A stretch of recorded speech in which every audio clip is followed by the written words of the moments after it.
Everybody, welcome to the PC Perspective Podcast. This is a very special edition of the PC Perspective Podcast, as we're recording it in a completely new and interesting manner.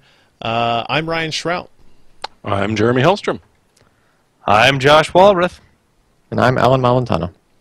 And hopefully by now, well, if you watch the live version, if you watch the video version, you'll notice we are at a new location. We are exclusively on pcper.com/live. I guess that's a thing. Exclusive. You'll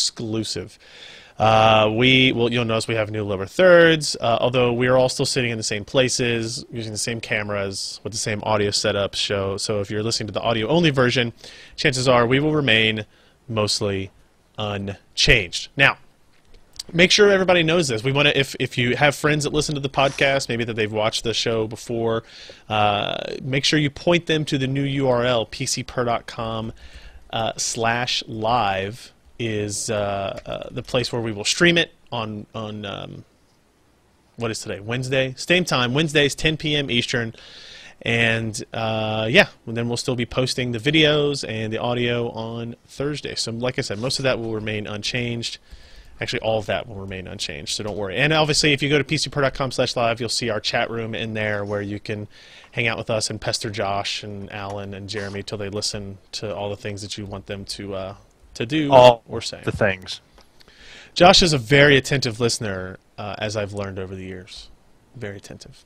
So let's jump into not much happened since our last podcast, to be completely honest, because we actually recorded one on Friday at QuakeCon, right? So it was only a handful of days ago. What did happen is probably the most exciting thing in the world that's happened since then is the PC Perspective Hardware Workshop. If you go to pcper.com/workshop, you'll see this. This is our page here. Now, we had a listing of all the prizes. We still have that listing, actually, but they're all gone. You missed out on all that stuff. And instead, what you'll find is a video replay of the amazing event in Dallas, Texas, last Saturday on August the 4th. So you can see there. Nice rendering. You see that fancy intro? We didn't do that. We didn't do that. That was produced by the QuakeCon guys, actually. But it looks nice. And we don't have audio right now. We'll fix this in future weeks. But the audio, the intro music is great. And look, there I am. I'm in a Batman shirt. Developers. So what did you guys what'd you guys think? We had a good sized crowd. I want to say probably, I don't know, 1,500 people, 1,400 people. There must have been more than that. I don't know. They kind of took some of the chairs away in the back for the VIP area, so there was some of that going on. But it was pretty packed. It was. It was definitely pretty packed, and we gave away a lot of stuff. MSI came on stage, did a presentation. NVIDIA came on stage, did a presentation. We gave away. We had 100 AMD APUs. We had 7 or 8 GTX 680s. We had a GTX 690. We gave away a raffle ticket for the Mustang, which that person did not win again. So I think our horrible luck. You know, I would think, let's see, over the course of the 4 years, we've probably had 10 tickets? 10 tickets, probably. And nobody has won them from us. So it seems like a curse, really, to get the car ticket from us. So next time, just keep the car ticket, Ryan. No, I see I'm not allowed to win. So even if they drew my ticket, they'd be like, oh, well, sorry, move on, right? And then I just screwed somebody else out of a chance to it. So yeah, if you go to pcper.com/workshop, you can see the video. It's relatively short, about an hour, just over an hour long. You can see us give away stuff to your friends and family and gaming cohorts that were there. And so let's see, what was cool there? Oh, we had the wedding couple there that was there on their honeymoon. And we surprised them by giving them a bunch of hardware and that kind of stuff, and embarrassing them a little bit on stage. That was kind of cool. She cried and cried, and later on gave me her cell phone number. Yeah, so she's not married anymore. So that was cool. We had fun. We got a little bit shorted on time, which meant we had to then take all of the extra prizes over to the exhibitor area at QuakeCon, which is significantly smaller than the main stage, and it created but certainly more comfy. Maybe cozy. Cozy. Tight. so to speak. Okay. Bulges and pockets rubbing against your So side. it was a tight, It's not cozy. Good. Yeah. So yeah, we ended up giving away a lot more stuff over there using dry erase boards and megaphones. That was always interesting. But yeah, that was we had a blast, and then hung around and watched the finals and all that kind of stuff. So everything going well. We'll be back next year and with a longer time slot. So Yay. we'll have a better chance. Is that set in stone? It's not. Nothing is ever set in stone at QuakeCon until like 10 minutes after it's finished. So, but this was, I've had several different people approach me and say that was going to be the case. We're, not to toot our own horn here, guys, but I believe we were the largest attended event at QuakeCon, and even that includes the finals, especially if you consider the fact that the majority of the people kind of get up and left during the finals party. As soon as the finals were over, it just kind of didn't really get planned right all the way. We had more people in that room by the end than, say, even the Carmack keynote. Yeah, and I don't even know how many the Carmack keynote started with. I mean, his thing went on forever, so it kind of makes sense. And again, if you don't super like the technical stuff, but all the other panels, they cordoned off half or more of the room just so it didn't look so empty, right? So people couldn't kind of wander into the back and that kind of stuff. So I think they're starting to understand the value of what we bring. $30,000-$40,000 worth of hardware every year. The biggest attended event at QuakeCon, that type of thing. So I think we'll get what we need next year if we all start out there. So now, and I know we already talked a lot about the news of QuakeCon. I think we missed the day 3 coverage from Steve, which if you look on the PC Per site, you can see here. But a lot of that is coverage of our workshop, and then a little bit of the VR headset that we talked kind of ad nauseum about last week. Look at that. Look, so I like how this motherboard matches my shirt, by the way.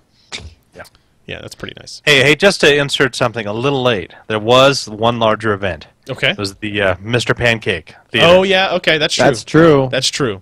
Was I will bow bigger. to that. That was bigger. It stayed busy the whole time, and I thought it was funnier than I was. At least a little. And they had cheap That beer. was, yeah. And they had was a what? lot of Cheap fun. beer? $1 drafts. Yeah. It wasn't cheap when I bought it. Minus, like, the 5 beers that one guy drank. It was. Well, they had the bottle beers for like $7.50 a piece, but they had drafts of some cheap stuff for wish a buck. wish somebody For a told buck. me that. Yeah. That'd have been great news. Yeah. So then we did the finals. The case mod contest was during the finals. I won't really get into a whole bunch of that. But yeah, we had fun, and there you go. There's our sign. Thank you for attending QuakeCon 2012. See you next year. Although, hopefully, I think we'll still be at the Hilton Anatole Hotel there. It was a nice place. People take care of you there. That kind of deal. So let's get into a couple of other things. We had at least one request over Twitter. Was like, hey, I won this new AMD APU, the 3870K. I'm looking for a motherboard to put it in. And I asked you guys for a couple of recommendations. I see here in the show notes there are a couple. So what were your thoughts on this? So we're looking at something A75, maybe full screen, maybe full ATX, maybe micro ATX. So this first one, who suggested this one in here, the MSI? Oh, it was me. Any particular reason, or are we looking at a limited selection? One of the most expensive ones. This is one of the most expensive It's ones? one of the most expensive ones going. For 99 bucks, huh? Yeah. Well, it is on sale essentially, but it's decent. It doesn't quite overclock to the 2.4 gigahertz memory as some of the other boards do, but you get a pair of PCI Express 2.0, 116 by 14 by, but you also get 3 PCI 1s and even 2 legacy PCI Express slots for some reason. 6 out of 6 gigabit PCI. ports. D-sub and DVI-D out, as well as HDMI out, and a bunch of USB 3 and USB 2. So overall, it's a pretty decent board, and at $99, it's hard to say no. Yeah, I actually kind of like the micro ATX Or sorry, 79 MSI after, board better rebate. because the full ATX one has the vertical SATA slots right really close to the first PCI Express slot. So that's really freaking annoying. The micro ATX one has them more off to the side and then rotated 90 degrees so they don't interfere there. I just clicked on a link to the Asus one A75V Pro that somebody linked in here, and look at the difference in the Newegg.com formatting. I guess they're releasing a new update sometime soon, huh? No, it's because mine was using the proper CJ link and someone else wasn't. No, it's the right link. I think they're just changing the format. So the Asus board is also kind of similarly formatted. You've got legacy PCI slots on there too, and it's what is it, $119.99? So Yeah, and I'm actually running that board out, for one of my kids, and it's a really solid product, and I like the layout a whole lot better than the full-sized MSI ATX version. It is a bit more expensive, but you do get a few more overclocking bells and whistles than the other one. interesting. So yeah, I mean, I don't know if it's not lucky to say, but your choices are a little bit more limited in terms of FM1 motherboards, so you don't have to worry too much about having 100 different motherboard options like you would have if you were looking at a Z77 board, which can be a benefit if you're just like, man, I'm just looking for a board to get. And as we mentioned, they're inexpensive, which means you can take, even if you didn't win one of these APUs, I think what was the retail price, $119 or $115 or something like that. Yeah, for the $114 or highest something. end Okay. Llano APU, the unlocked part. And you can get a motherboard for like $89 and that kind of stuff, fairly easily. It's a really cheap kind of budget system you can use for home theater PC, and maybe you build a box just so you can play Unreal Tournament 2004 with us. I guess you could do that. So last night we played Counter-Strike Source. Tonight we'll play Unreal Tournament 2004. I see a trend coming, so maybe Day of Defeat coming up sometime soon, or Some Doom 3 deathmatch, CTF. Doom 3. I'm not familiar. Yeah. Quake 4? No, I don't know. We'll eventually get to like Battlefield 3. We just play a different FPS up the line until we hit Duke Nukem Forever and cry ourselves asleep and never want to play again. So, another bit of interesting news: Windows 8 goes RTM. We had a post here from, I think it was Tim. Yep, who did a significant amount of reading and work and installation and testing of the new Windows 8 RTM. It may or may not have been a leaked build that we used for this, but it's all for it's for the good of mankind or something like that. Goes through the setup process, pretty straightforward. I think he was using VMs again on this, not straight to the metal hardware. Although he did install it on his box afterwards. Oh, did he? Okay. Yeah. Okay.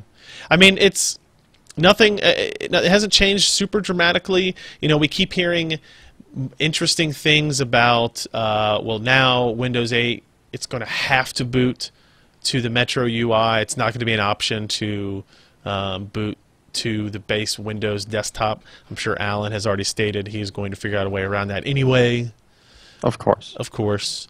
There's already a way. There's already, there was a talk from Gabe Newell and about how Windows 8 was going to be just a total catastrophe for gaming. I don't really follow that a huge amount. John Carmack's keynote, he didn't really say anything like that.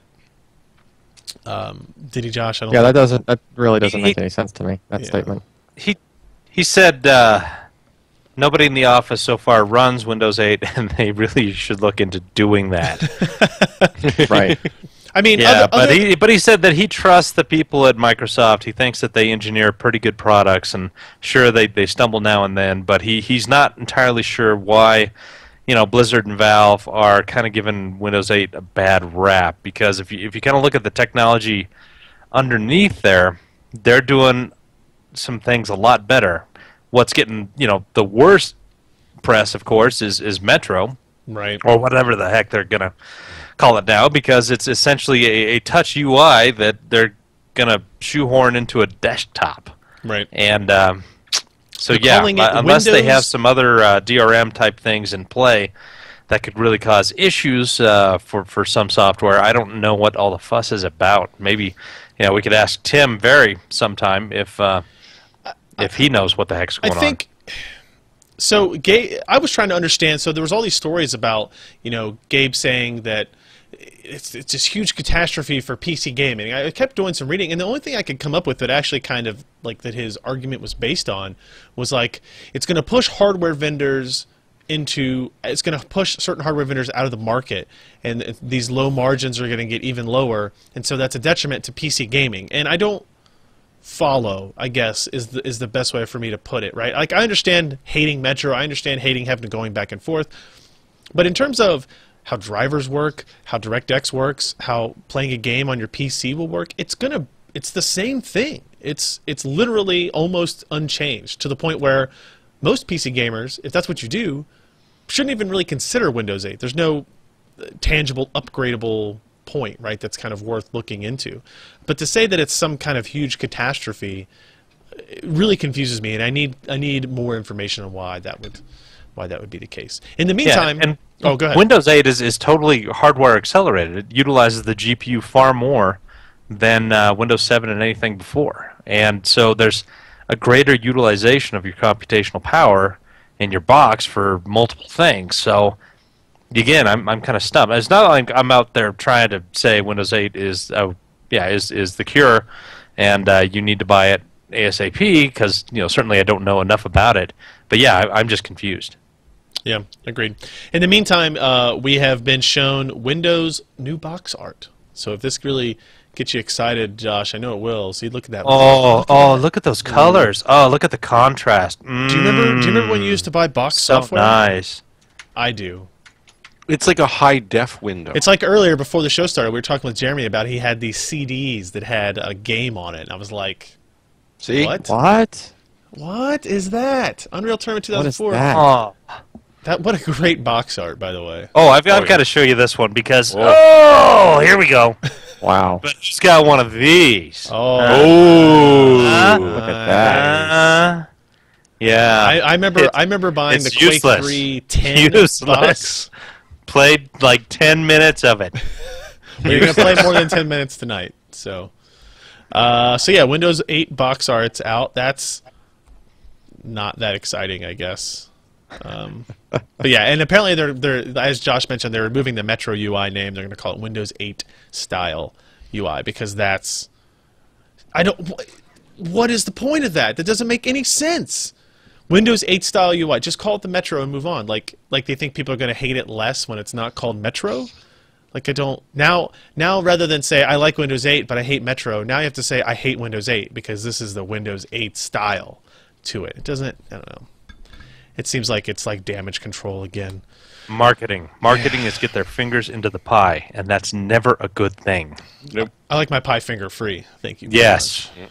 All right. Don't sniff it too much on the live stream.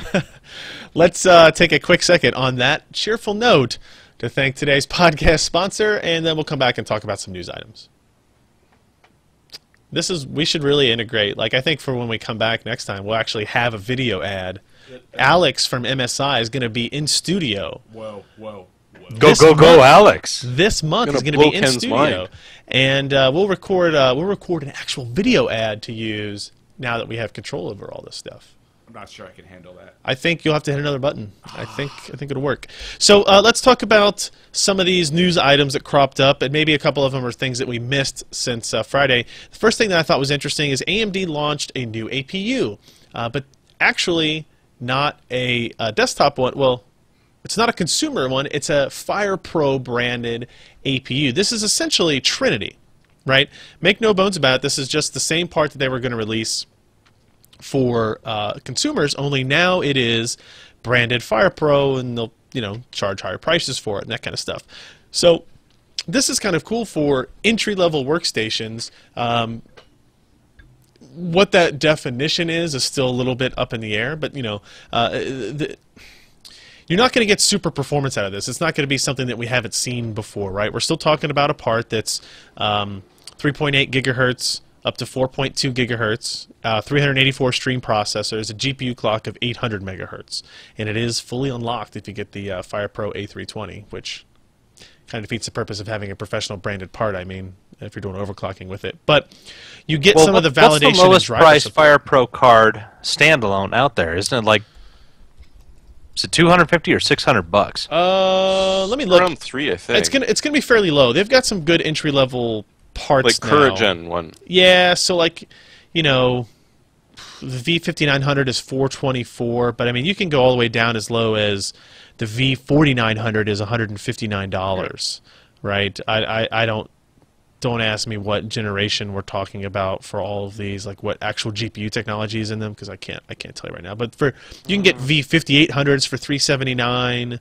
I mean, they have some low cost stuff. This is definitely going to be lower than that, and because you're also getting CPU cores as well as GPU cores, right? You know, there's an advantage there in terms of system build cost. I think this is going to be a $300 processor. Yep, I'd expect so. Because it improves upon the outputs a bit because it supports DisplayPort 1.2. It's got all the 3D cores that one of those $350, $400 cards does, and so overall performance is going to, you know, in these, you know, CAD CAM type applications, you know, some of the Adobe stuff, it's going to be up there with those lower level cards, and plus. The only difference between this and a regular Trinity is that the BIOS and the microcode is going to recognize it as this, you know, FirePro CPU, and so it adds in those driver enhancements that kind of, you know, activate different parts of the silicon, and you get the you know, the increased color depth. I think it's like 10 bits per channel, and some of the other specialty things like, you know, NVIDIA is famous for by, you know, disabling it in the desktop GPUs, but that same silicon drives their Quadros. But those extra features are enabled in software and you know, firmware, so that you have better performance and you know, better accuracy in these you know, engineering type applications. But does this mean that they're going to brand FirePro GPUs and APUs together, or are they going to change the name of their professional graphics cards? Because at this point, you're now buying a FirePro, and you're not quite sure, is it a graphics card or is it a processor? I think it'll say an APU in there, but it'll be a FirePro, you know, A3000 APU. So yeah, I don't think you're going to be confused by a video card versus a CPU. Hey, it could be amusing when you order on Newegg. You never quite know what's coming. So they also do support, you know, it's still got support for Eyefinity and all that kind of stuff. They're going to send us one of these. Here, in the same vein, and when we always talk about professional level graphics cards, performance is going to be the same in as the desktop parts. You know, the same when we compare Quadro to GeForce and FirePro to Radeon. You know, like if you just look at it as a gaming card, it's going to be the same. So there's no point in buying the higher end, higher cost professional version. But that's not really what it's meant for. So it's an interesting idea, and you know. The APU is their future. They've said that for years and years. They continue to say that, and it's interesting to see them kind of push that into this new market as well. In the storage news, we heard a lot about Seagate possibly buying OCZ. That hasn't happened. We haven't heard any more kind of rumors spout up about it, but they did apparently finish acquiring, I guess that's the right term, the majority of LaCie. So I don't really know much about this. I don't know if Alan, if you had any kind of background in this, right? Well, I know it's something that's been in the works for a while, and it looks like it's just finally going through. Really. What does this get them? I think it just gets them. I don't know. I just think they wanted a good avenue to get out their that sort of a device, right? Like Seagate. If you think back, Seagate launched. I think they were the first to launch a 3 terabyte external. But it was horrible because it overheated and stuff like that, and the external enclosure just wasn't that great, and you know, it just had issues, right? Sure. And all of their, I mean, their external. You mean 2 megabytes offerings, per second is not good enough for you, Alan? Over 3 terabytes? Yeah, I know. It was. It literally was like 10 meg per second. It would drop to. It was horrible. But all of their external things, while they've been sort of cool and, you know, nifty design ideas, they just weren't executed that well. So I think they were just sort of fishing around for, you know, some sort of a good external enclosure style, you know, just what's a better way to go? Design a bunch of stuff from the ground up, or if there's somebody out there that you can acquire that's already doing a really good job of it. Right. Just, you know, sometimes it just makes sense. And then what's more likely to happen now? All of the LaCie stuff that gets sold, what hard drives are probably going to be in them? You know. Theirs, Hitachi? right? Yeah. Always got a smartass in the group, huh? Yeah. Okay, so nothing super dramatic there. What about in terms of these? We actually had two stories, I think, in back-to-back days looking at potentially leaked GTX 660 Ti prices. One of them was like, oh no, it's going to be like $400, and then this other one says it's going to be like $299. Any ideas on what's the real one and what this means? Because I can't talk about it. Somebody else? What was your question? I'm sorry. I was on Twitter.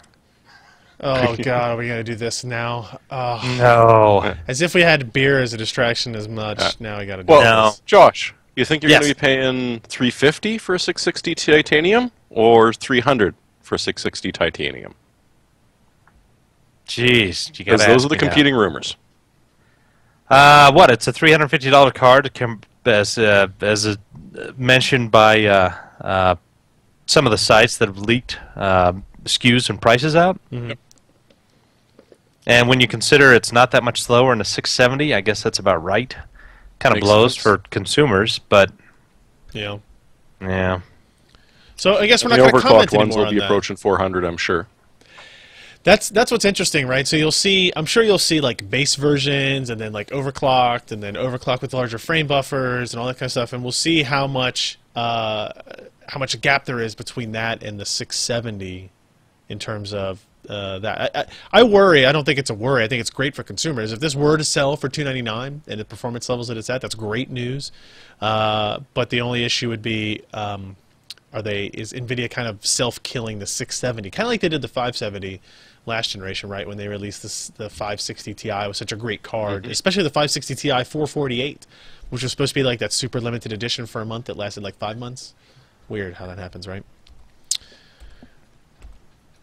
Speaking of Valve from earlier in the show, they're apparently going to, I kind of find this interesting, they're going to sell non-game software on the Steam platform. So I think one of the big beefs that Gabe had with Windows 8 was the fact that they were going to have a Windows kind of app store, and it was going to be vetted, and you had to have like specific things in there to get created. So like they're like, I think maybe their response is fine. We'll sell everything else other than Microsoft products in the Steam store. What do you guys think in terms of, will this be a useful change? Is this something that's needed, or is it something that's going to be utilized? I think it's needed. Oh. It Just going to say, where else can Steam go?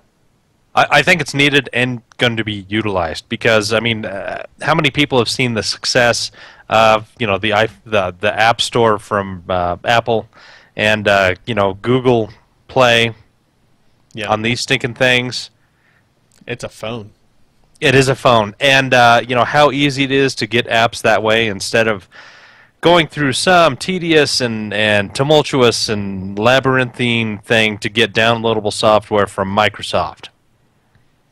Because it seems that way. Alan, you were going to say something. I'm just curious. Do you think it hinders software distribution, or do you think Steam is open enough? It's not. People think that Steam is completely open. It's not. You still have to have your software vetted and approved to get, put in the Steam store. Is this really any better than what Microsoft would do, or is it, it's going to be more of the same? The big question is, man, my connection's hiccuping over here. Yeah. Are you downloading 2004? No, there's nothing going on. Wow. The big question is, what kind of software are we talking? I mean, yeah, sure, desktop software, but what? Yeah, I don't know. I mean, it was Is kind it of the a kind of thing in passing, they said. Is it the kind of thing that a gamer is necessarily going to, also happen to have on their system, right? Mm-hmm. There's no, it just depends on that. I tell you what I like the idea of is we buy a lot of $20 and $30 and $40 and $50 pieces of software here that we do for video production and just anything, fraps, that kind of stuff.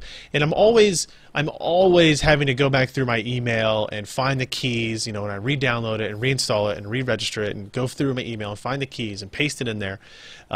If I can install Steam and log in and have access to that software no matter where I'm at, no matter what computer I'm on, in the same way that I do with the games, I see a huge benefit to that, right? It's better for the software developers because you have kind of this integrated DRM. I could see it be better for users, like I said, just for the sake that, okay, now if I'm out, oh, I didn't bring this software, I don't know where the CD key is, or I don't know where the email key is. Let me log into my Steam account. Here's all the software I've purchased. Boom, you've got access to it. That I think could be pretty cool. It's a beautiful thing. When Especially if stuff they're going to be just works. providing cloud apps. They did say Really- that cloud would be implemented as well, right? So save games, maybe save files. I imagine this will be a service where you have to start paying a little bit of extra for, like if you're storing your documents on there, your music compositions, whatever it is that you do. I don't know what you do. I don't want to know what you do. So interesting stuff. Oops, I clicked the wrong link here. How about we talk about Ivy Bridge E apparently coming out sometime after Haswell now. I seem to have misplaced the link, so let me scroll down here a little bit to that. Did anybody read this news post? And if so, what are your thoughts on kind of the release schedule of Ivy Bridge E and the fact that it's going to be released after Haswell, which is the new architecture? Why would you do such a thing? That's, I guess, what I'm asking. Doesn't seem to make a whole lot of sense. Yeah, it's Ivy Bridge, what, a year from now? Q3 2013, yep. Yeah, so it's the same Ivy Bridge architecture, but you got Haswell that has this monstrous GPU on there. Plus, it's an iterated and advanced the processor tech. Mm-hmm. Yeah, why would you even go? I mean, how many people have the current SBE versus one of the 3770s? I'm sure it's very small. I'm sure it is, but I think what maybe they promise people an upgrade path on this, so they want to make sure that it's there. And we don't really know a whole lot of specifics about Haswell and how it's integrated. And it may be that it's more difficult to kind of separate the CPU and GPU portions on Haswell, and maybe it's not as easy to just for them to make a compatible part for that socket, right? For that market, the Xeon type high-end enthusiast desktop market. It's according to the leak roadmaps, you're not going to see Ivy Bridge E until Q3 2013. You're only going to see one processor release between now and then, the Core i7-3970X, which is probably going to be a 100 megahertz clock speed bump. We kind of knew going into Sandy Bridge E that it had it's not a short lifespan, but there wasn't going to be a whole lot added to it, as the years and months went by. We knew what you saw was probably going to be what you were going to get for the extended period of time. And Ivy Bridge was really just a paved way to Haswell. So it doesn't surprise me, but if you're one of the users that bought Sandy Bridge E, you're going to be a little disappointed that you have to wait a whole another year to get another upgrade option. But I will say at least there is one there. How dramatic it's going to be, it's hard to say, right? Look at the performance differences you saw going from Sandy Bridge to Ivy Bridge. On the CPU side, not very much. On the GPU side, it was a lot. But when we're talking about the enthusiast platform, Sandy Bridge E and Ivy Bridge E, that's kind of not really relevant. So potentially some bad news there. Maybe if people are finally, Intel's finally admitting that that super high-end market is even less important to them than they had led on. Alan, you want to tell us a little bit about, man, I've got all of my links backwards. What do we have here? The Plextor M5 Pro SSD.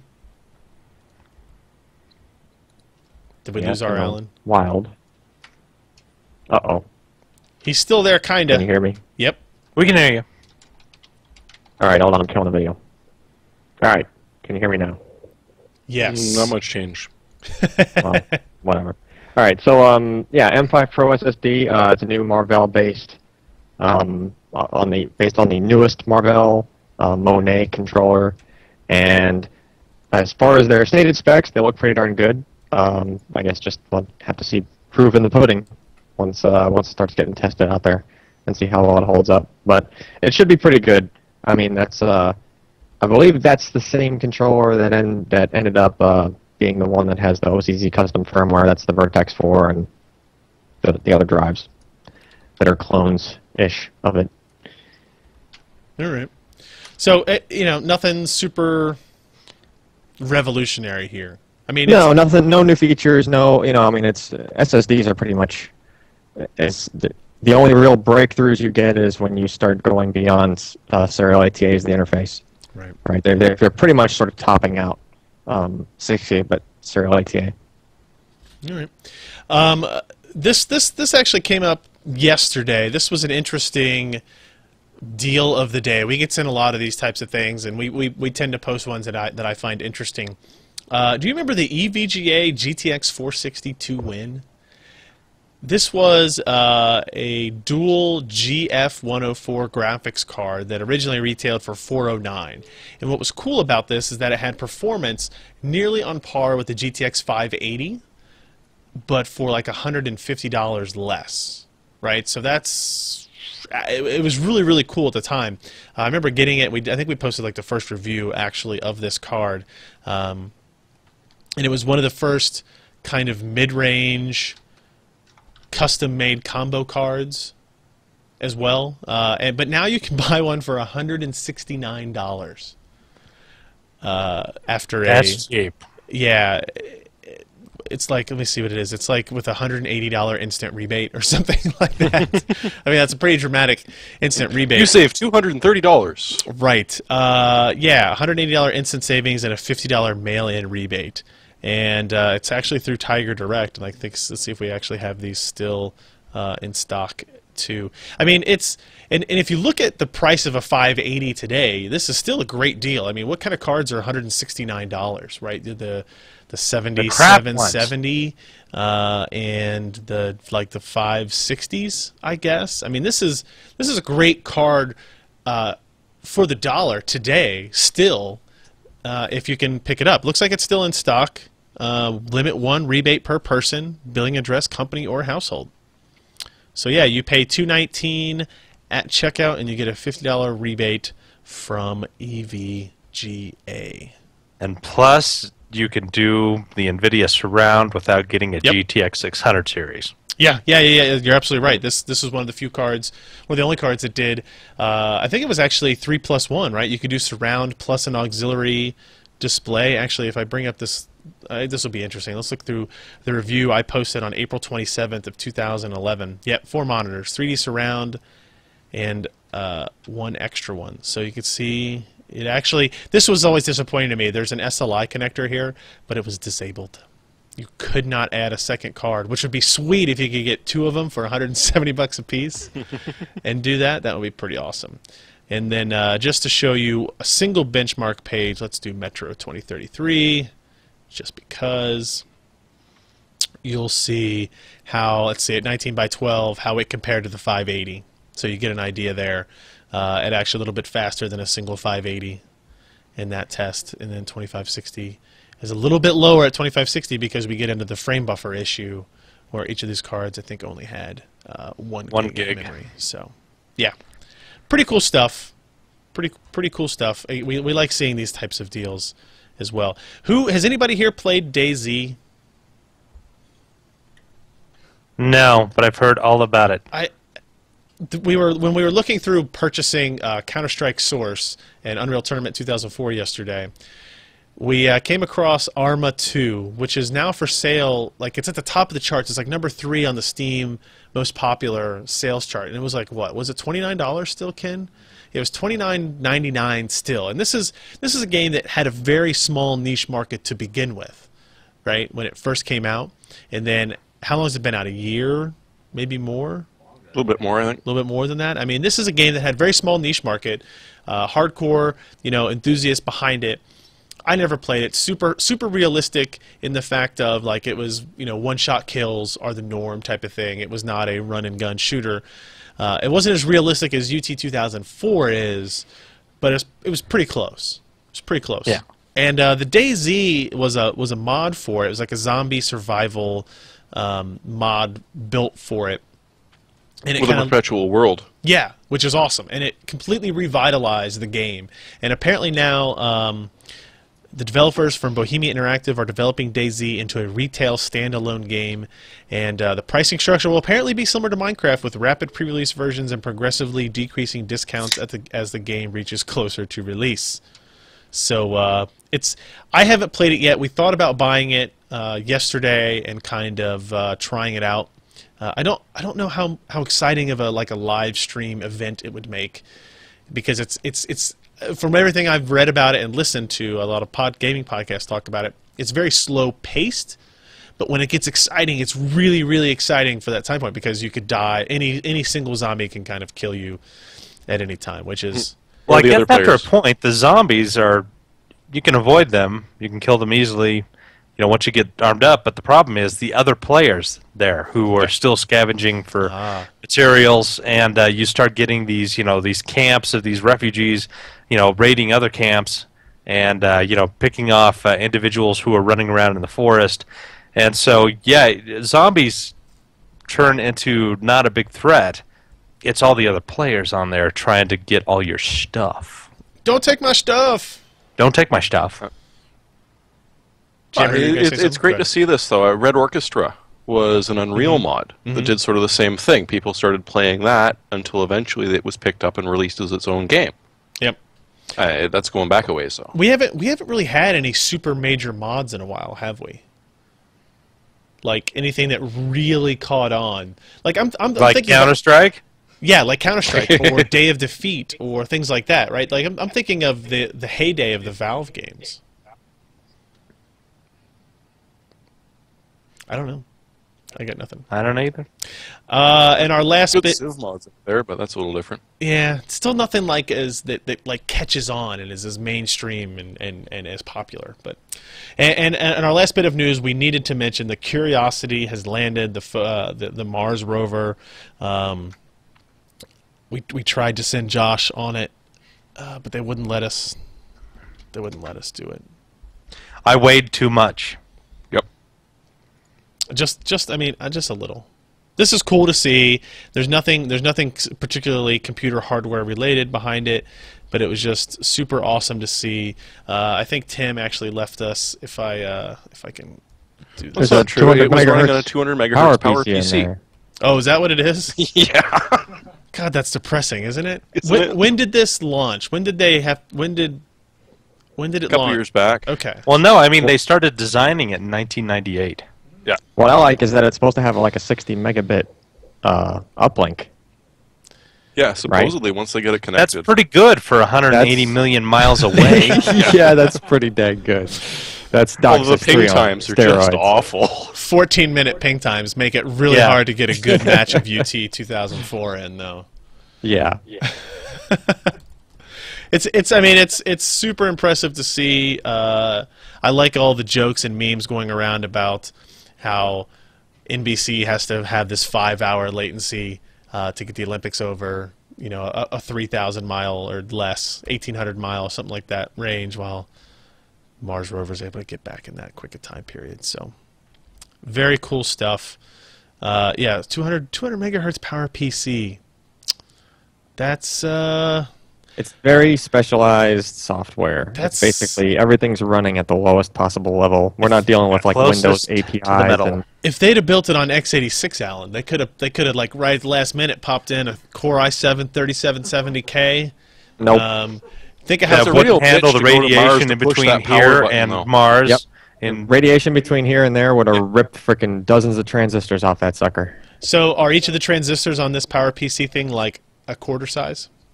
they're the size of Legos. Basically, compared doesn't to count the lead shielding. compared to modern stuff, yeah, it's a really really large process. It's redundant. It's Couldn't like they just encased build in, a like, better lead shield?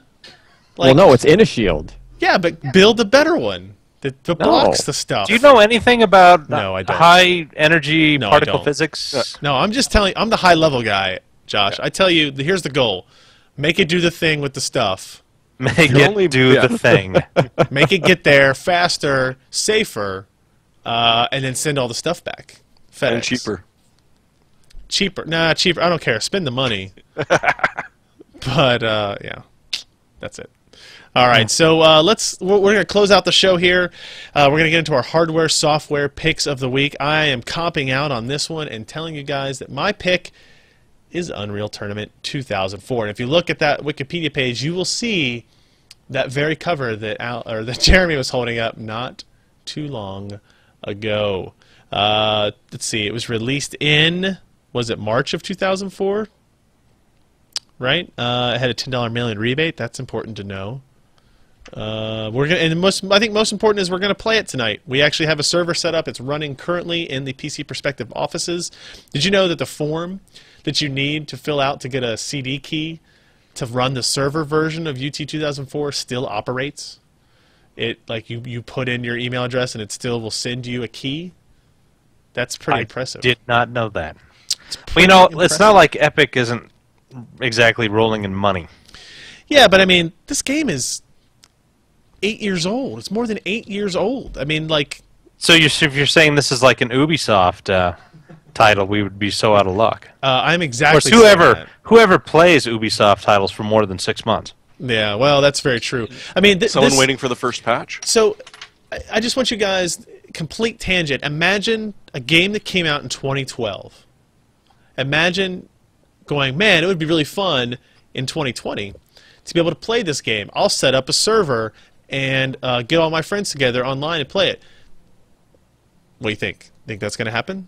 Well, I kind of look back and I think, wow, I only first started the Elder Scrolls Oblivion at the beginning of this summer, and that was 6 years after the release.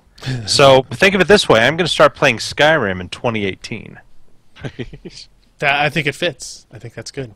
So UT 2004 is my pick. Unfortunately, it's kind of expensive. On Steam, it's like $15, which for an 8-year-old game, that's a little much. You know, we bought a copy of Counter-Strike Source yesterday for $6. So we could play that. So 15's a little much. It may just be something that's like, it's just been in the Steam store for so long that they've kind of ignored it and like, oh yeah, we forgot that was even there. Sorry, it's supposed to be $5 or something like that. Yeah. So, but we're gonna play that after our podcast tonight. So if you have that, get it installed and get ready to just totally destroy me because I'm awful at these. I'm gonna be so awful at this. But I control the server, so. You can only be so awful when you control a server. Exactly. And I thought it was interesting. It's on the same network, and my ping was like 38 when we were playing earlier. And I was trying to figure this out. And I was like, I don't get it. That doesn't make sense. Oh well. Jeremy, what do you got for us? Well, anyone who wants to join, just make sure you've got a Pentium 3 running at 1 gigahertz or higher, or an Athlon at 1 gigahertz or higher. 128 megs of RAM is the minimum. Recommended is 256 megs. Your video card must have at least 32 megs of memory on it, or you won't be able to play it. Oh. And it supports Linux. It counts me out. I think it's funny that I could... You could probably play that on a cell phone. Yeah, well, I was trying to think, like, the system... So, the one I will be gaming on is a Sandy Bridge E clocked at, like, 4 gigahertz with 32 gigs of RAM and a GTX 670 overclocked. 32 gigs of RAM. You're freaking overshooting by 1,000, Ryan. A factor of 1,000. I am better. And we found this yesterday. The Valve engine, when we were playing Counter-Strike Source, maxes out at 300 frames per second. Well, during the menus on UT, there's no maximum apparently, and it was hitting like 1,800 frames per second. And there's this, when you get that kind of like audible sound from the the capacitors and stuff on the coils. And I'm like, as they scream in pain. Yeah, they're like, no. That's what it sounded like. So I may actually enable the that frame rate limiter feature of NVIDIA's and like cap that at a flat 300 frames per second, right? That way my input is all correct, speed wise. AFK picking pieces of monitor out of my face. Give me a second here. And then I was like, I wonder if it's okay if we run the server and the client on the same PC. Oh wait, no, I could run 100 servers on this probably. All right. Sorry. Jeremy, go ahead. What do you got for us? Well, I mean, we've talked about SSDs because, hey, the prices have come to a beautiful point. So right now we've got a Samsung 830 256 gig at $230, which under $1 gigabyte. But if that's too much for you, there's a new Corsair Force GT series based on the SandForce SF2281, I believe it is, for $175. If you don't have an SSD by now, get one. If you do, pick up a second one. Yeah, they're super cheap.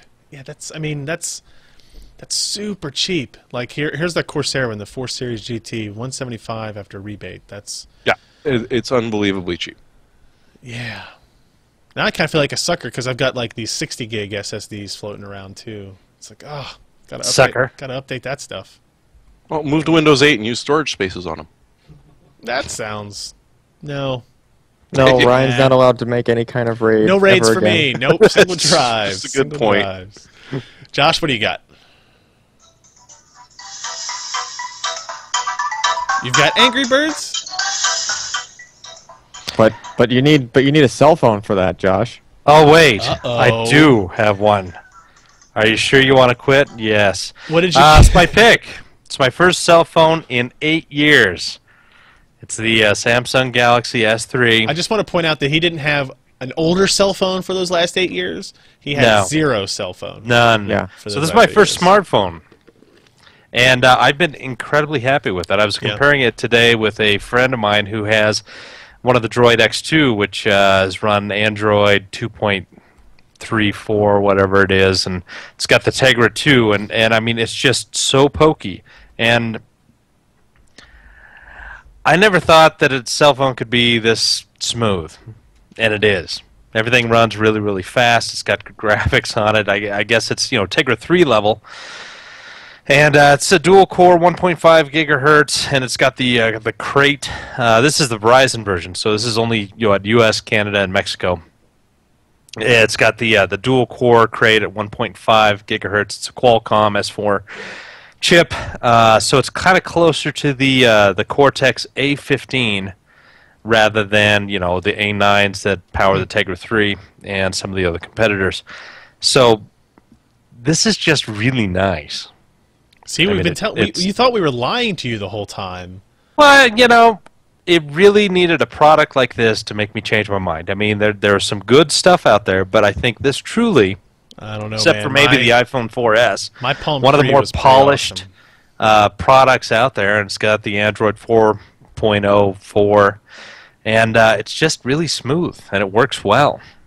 I mean, there are a few little, goofy things here and there, but it's otherwise, it's kind of a neat phone. It's big, but it's not heavy.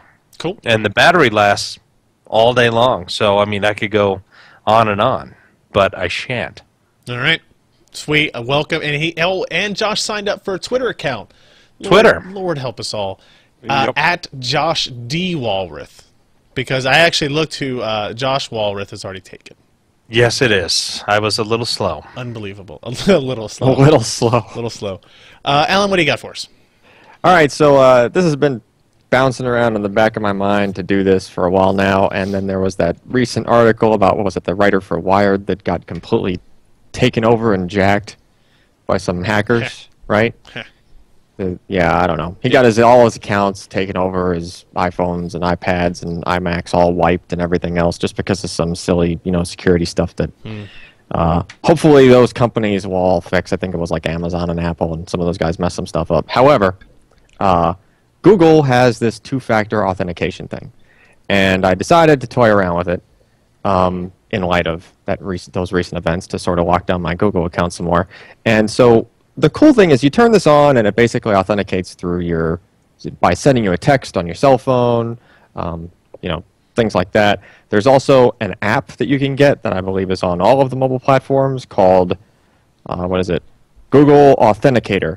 And it's basically an app you just run on the thing, and okay, so for the next 10 seconds I will be unsafe, but where is it? Is it going to show, or is it just going to bleed through? No, it's just going to bleed through. Good, you can't see it anyway. Anyway, so it's basically like an authentication token kind of thing, Yeah. where it shows you the 6-digit number on the screen and it times out each minute and replaces it with a new number, right? So you can basically put that app on your mobile device and then you synchronize it. It's like a one-time sync with your Google account, with like probably 5 different ways that ask you to make absolutely sure it's you, right? The easiest way is it'll throw a QR code on the screen, and that app scans the QR code, and then you even have to still type a confirmation number back for it to fully complete the handshake. Huh. But once you've done that, you have this extra factor authentication, right? Something that you have that you can authenticate with. The other cool thing I noticed is that, well, it might be an inconvenience to some people, but I think it's worth every bit of it. Once you turn this on, every other device that was logging in with your Google credentials, be it any kind of smartphone, an iPad, Your TV? even I use Trillion for chat, and that logs into my Google Chat, right? Basically, any of those devices that log into those services, you have to create individual one-off passwords for, which it generates for you, right? So you type in what the name of the device is, and you hit add, and it throws up a 16-character password. And yeah, it's kind of a long password, but you only type it in once, right? Because your phones and your other devices, they save those passwords. So the advantage is now you have this very granular list of, okay, what is accessing my account when, and say you lost one of those devices. Okay, so you go in there. You don't have to go changing every single password for whatever. You just disassociate that one device from your account, and then that thing is not logging in anymore. So really cool stuff. I wasn't expecting it to be as granular and as interesting. I thought it was just going to be some silly text me some security code if I log into Gmail from a new computer kind of thing. And it was actually much, much more than that. So I definitely recommend going through those motions so check that that you out. don't get your stuff taken over. All right, that is going to round out our show this week. Because it is our... Ken is running away from me. Inaugural? Switch back. Yeah, well, I guess we'll say it's our inaugural first custom edition of the PC Perspective podcast. I think it went pretty well. Everything went pretty smooth. Ken did nice switching. Ken did nice. Ken gives great switching. Yeah. So here's His lower He's a thirds ain't well-oiled bad either. intern. So we want to make sure everybody that watched us before is still watching us here. Obviously, the first URL we're going to give you is pcper.com/podcast. That is where you go, and you can see all the podcasts. This is where you can go to get all the subscription information. Can we switch over to this one, Ken, on this PC? There you go. You'll see, this is where you go. You get all of our back episodes. All this still exists. Our show notes. Look at that picture of Josh. It's amazing. The play button in his Shiny. face. Shiny. Another Josh Shiny. again. Oh, Shiny. okay, that's a good one. That's Google loves me. I was Oh, thinking. look, YouTube. Josh again. Shiny. Me giving, I guess that's a mustache. I'm Mustache, doing. yes. Yeah. Dirty Sanchez. Oh, let's not do that. And then, of course, the new URL, not new, but the one that for the live streaming is here, pcper.com/live. And this is where we do the infinite thing inside there. Oh, look at that. There we go. The internets will explode. It is a custom page built for us by John Pastor, right? Mad props out to him. It looks great, completely functional. Pop-out buttons that work. I won't click it because I might break the screen. We've got our chat integrated and a pop-out chat and everything as well. Make sure you stick around. We're going to stream some version of the UT 2004 crap we do a little bit later. And then, of course, we have twitter.com/PCper. You can go there and sign up, and you'll get notifications when we're going to do live streams. Things like yesterday, we just decided we were going to live stream Counter-Strike Source. All that went out through Twitter, as well as through our Facebook page, facebook.com/PCper as well. Go there and be our friend. Be Josh's friend. Be everybody's friend. Because I need friends. Josh needs friends. Look at that. Look how much he needs friends. I'm so sad. And of course, podcast@pcper.com is the email address. 1-888-38-PCper is the telephone number if you want to leave us a voicemail congratulating us on our inaugural 213th episode. And now that we have control and I can just throw more stuff on Ken, I see no reason why we can't integrate more of that stuff into everything that we do. So yeah, Make things do the thing. make the stuff, make the thing do the stuff. with all the stuff. See, I can talk back now because I have a microphone. Yeah, this is the first Yeah, time but he's you ever didn't. had a microphone. Watch it. Yeah. Hey, Bert. Ken has a voice. One day we'll get a camera just pointed at him so he can just shake his fist whenever I say things like that. So, and I want to thank everybody who joined us for this episode in the chat room. You can get that chat room at live or pcper.com/live. If you have an IRC client, the server is it irc.mibit.net, MIBBIT, Correct. and it is pound PCper, hashtag PCper, however you kids today say it. I don't know. It's been a long time since I've been a Merc Fiend back in the bots days. So I think it all went great. So thank you everybody for joining us. We will see you next week. I'm Ryan Schrout. I'm Jeremy Hellstrom. I'm Josh Walrath. I'm Alan Malventano. Thanks guys. See you next week. Al's got his video back.